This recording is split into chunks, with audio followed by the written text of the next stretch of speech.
The question is, did the US government fake 6 manned moon landings? In 1945, the United States began smuggling Nazi scientists out of Germany, including SS officer Werner von Braun, as part of Operation Paperclip.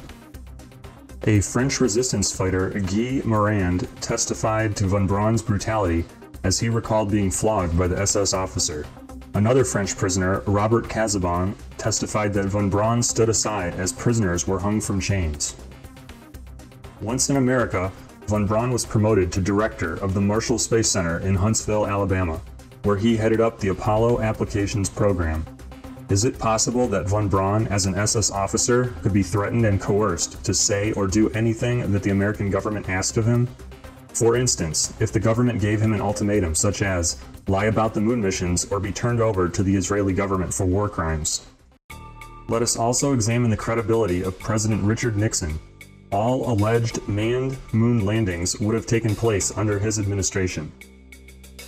Evidence of Nixon's rampant dishonesty includes Watergate, the smoking gun tapes, accessory to felony breaking and entering, accessory to felony burglary, the Cambodian civilian bombing cover-up, the My Lai massacre, and Nixon's resignation facing certain impeachment.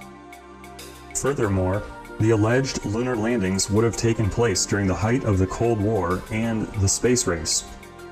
It was during the Cold War that the KGB went so far as to film a fake UFO crash and leak the tapes, as seen in this photo. What might the US government falsify?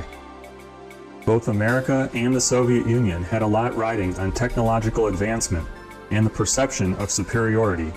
The Cold War presents a powerful motive to fake manned lunar landings.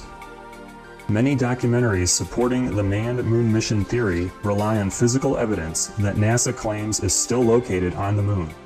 Some of these claims include a laser reflector and a US flag.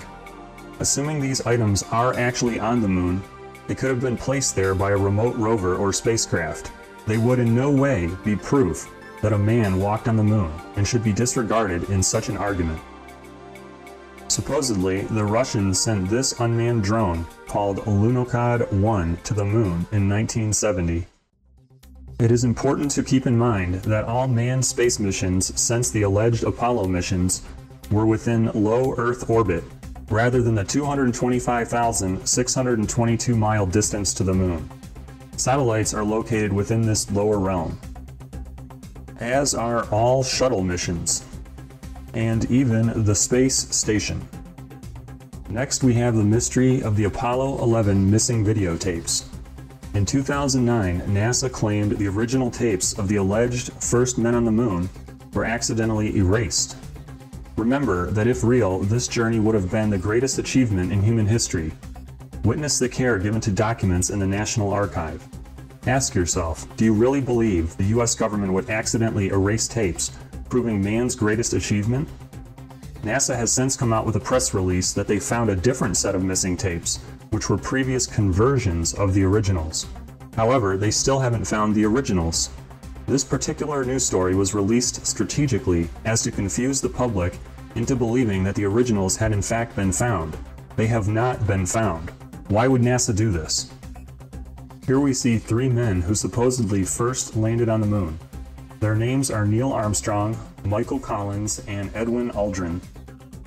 In 1969, these astronauts visited the Netherlands and presented a quote-unquote moon rock to former Prime Minister Willem Drees. In 2009, the moon rock was studied by curators at the Dutch National Museum.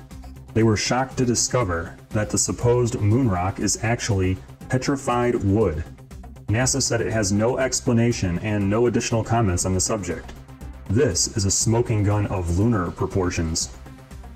I'd love to believe that America put men on the moon, but the evidence and circumstances don't stand up to scrutiny.